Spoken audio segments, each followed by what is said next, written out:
Well, transhumanism and technocracy, I mean, as a game, the philosophy is again control. That's the philosophy. You can really sum it up in that one word. But see, what they've done, I mean, if you look into shamanism, you'll find that we actually have, as I was mentioning earlier, we have a lot of higher senses. We have a lot of things that exist outside visible light. There's a lot more to reality than what we can perceive to be there. And what they've done is they've limited our understanding of what's actually there by keeping us locked into a left-brain education, shutting down our corpus callosum, feeding us biologically inferior products which have shut down our pineal gland and locked down our senses. And so we can't access all of these higher realms. And so then what they do is they bring us technology to replace these higher senses. It's like if you're a Lamborghini driver and I want to sell you my Honda, you're not likely to buy my Honda from me unless I come and steal your Lamborghini first. And then if you've got to get to work, well, you're probably going to buy my Honda. And that's what they've done. They've stolen our Lamborghini and they're trying to sell us their Honda. And we're all buying into it. For the most part, people are buying into it. They think technology is wonderful. They think technocracy is wonderful. But really, it's a dehumanization of humankind. It's almost like the birth of a new human, the transhuman, where technology and biology is merged together. And that might seem like a good thing to people, but if you're able to communicate to your friends telepathically through technology so you don't need to pick up your mobile phone anymore, what it essentially means is that your thoughts are being monitored. You know, so this is a way of monitoring the human system. It's a way of interfering with the human system, with the human biology. And if you think of the human body as a biological computer, it's also a way of hardwiring a back door into the body computer. So therefore you can control it any way you want. You can send signals to and fro. Even people that have microchips, they can go past a microchip scanner and they can get read and they can write to the chip on that scanner as well. So they can write new information to these chips that people are getting put into them. So what information are they putting in there? What programs are being run? Would you be able to put an element within a chip which would cause people to spontaneously have a heart attack at 65 when they've outlived their usefulness? I mean, there's all sorts of possibilities that could be incorporated into transhumanism.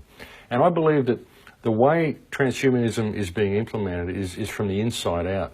A lot of people think, oh, it's going to be microchips, it's going to be plantons, it's going to be add-ons, eye patches, earpieces, all this sort of stuff like the Borg, like we see on television. But what if there's another way? What if they can do it by introducing nanotechnology and a specific genetic environment into the system, and they can change you from the inside out, recode your DNA? There's things that we're finding in some of these samples that we're in the Morgellons dishes that we're growing. We're finding things called nanoarrays. Nanoarrays are devices which are used for hybridizing DNA. So this is what's going on. This is the transhumanist agenda, is to merge man with machine and create basically the Borg is what they're talking about. They want to create a race like the Borg. Even in the film Transcendent Man, they talked about when we actually go to space, what we will be doing is sending out nanotechnology infused with artificial intelligence so it can go out and harness other things out in the universe to improve the overall intelligence of man. What they're talking about is sending nanoparticulates out there to assimilate the rest of the universe so it all becomes us, so we become this machine god that the transhumanist believes we should become. I believe that we are perfection anyway. We are capable of so many things. Reality could be very, very different from what it is if we were left our own devices, if we were allowed to use our imagination properly, if our education system actually educated rather than indoctrinated. The world could be very, very different. And it's going to hell in a handbasket, and it's doing it at very, very rapid speed because people aren't paying attention. They're not paying attention to the power that they have within themselves, and they're allowing this false reality to be imposed on them, this merging with machine, which is all about control. Because once you merge with a machine, it gives the ability for someone external to yourself to control the organism, which is yourself. So it's very dangerous. The thing is, really, when you look at this corporate system that controls us, I mean, the rabbit hole goes so deep. If we were to even just dismantle this system and bring down the banking cartels, have mass arrests like some people are talking about, change the money system, you know, it's still not going to really change things, because when you really start going down the rabbit hole and look at how disconnected from the earth we actually are, we see that it's almost an insurmountable hurdle to get us back to what we should be. What you find in the shamanistic traditions is that they still have this connection to earth. I was recently in South America, and I did a series of ayahuasca ceremonies in South America at a place called Tierra Vida. And what I got from those ceremonies was a massive connection to the Earth Mother. Massive, absolutely incredible. And when you see the system that we've got, the structure of our society, it's very mechanical, it's very machine-like, it's very disconnected from what we are as natural human beings. And so this is why the shamanistic traditions were such a threat to this society. This is why the Crown Corporation, the Vatican system, went to such an extraordinary amount of effort to wipe these cultures out. You know, they created the pirates, they created the East India Trading Company that went out, and when it found these shamanistic cultures, it decimated them. And to even talk about paganism or pantheism or the knowledge of the plants was punishable by death, because this is the biggest threat to this system that is faced. One of the last areas that we still have this knowledge is in the upper reaches of the Amazon, in Peru and the upper reaches of Brazil. And I think it's imperative that we preserve this culture, because the restoration of shamanistic traditions is what could save the earth. It really could. And like I said, the disconnection that we have from the earth is so massive that people would not even believe how reality actually works, were it to jump over and hit them in the face. It's very, very different to what we actually think. Your perspective is incredibly important. I think that's one of the things that's been used to divide us so much. And, you know, they're offering us a culture where we can become all one, but it will be the Borg version of the one where we're all controlled. But really we are all one anyway. If you look at basic human biology, if you look at the work of people such as Bruce Lipton, you realise that your consciousness isn't local to your body, it exists in the field outside of your body. You literally download it into yourself, and from that download you have the unique perspective of reality that is you. And that's what makes you different from me, is your perspective of reality. You're the centre of your own universe. Right there, I'm the centre of my own universe here. But our universes are interacting at the moment. The same with the cameraman, the same with the audio crew, the same as everybody who's watching. All of these universes are currently interacting. So there's your multiverse. There's all your parallel universes that exist.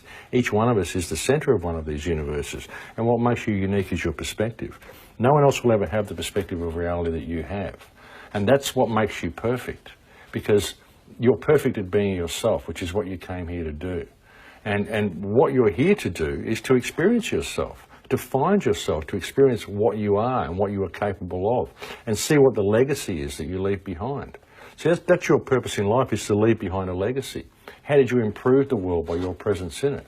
Once you can start viewing things this way, and you can see that what makes you unique is your perspective, and what makes you unique is your perspective, and it's the same with everybody, all the barriers break down between you and the other people. You start to realise that we are all connected. This is what I felt in the ceremony in Peru. I felt the connection to everything, to everyone. And I've done this before in meditation experiences. I've had phenomenal meditation experiences where I've connected with the field, and I've felt everybody and everything all at once. So I know that we are connected. We are all one, but we are each completely unique and individual at the same time.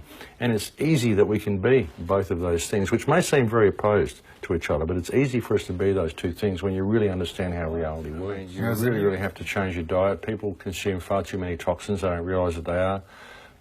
There's been suggestions that drinking distilled water can also open your pineal gland. And I think a lot of it comes to do with your energetic state as well. So we live in a system which is based on fear. It's all fear-based mind control. We're always in fear of something. Fear of not having enough money to pay the bills, fear of what people think of us, fear of the way we judge ourselves. Is this going to work? Is that going to work? We're always attaching emotion to outcomes, and we're always in a constant state of fear. So changing that vibration helps a lot. DMT is a remarkable chemical because DMT is produced in your spine, it's distributed through your body via your pineal gland, and it doesn't happen in most people because their pineal gland is usually calcified by the time they're about 8 years old. So DMT is, what you'll find is that DMT is the interface that allows nature to communicate with itself. DMT is what causes instincts in animals. DMT active in animals is why animals will leave an area 3 days before a tsunami comes. It's why the shamans and the tribal people that live in the area will also leave the area 3 days before a tsunami comes, because they can read the energy field. They can read reality in higher senses and in higher ways that we can't interpret. And they know that things are about to change. They know they have to move. But we don't have that because we are not able to access those realms. Again, a lot of it comes through our education. If people can get out of their left brain way of thinking, start thinking more with their right brain, which is very difficult to them because their left and right brain don't talk to each other because they're constantly subject to flickering lights and subject to electromagnetic pollution. So it's very, very difficult for people to awaken these higher senses. But being aware of it is half the problem. Being aware that it's there is half the problem. But we should have more DMT active in our body because that is the interface that reality uses to talk to each other, which is why it's such a threat. This is why these plants have been made illegal and why pollutive chemicals have been made legal. These are things that shut you down more, keep you more controlled, and they also create sickness within you so they can sell you more chemicals. They turn you into a business, just a profitable business, because the entire human experience has been reduced to commerce.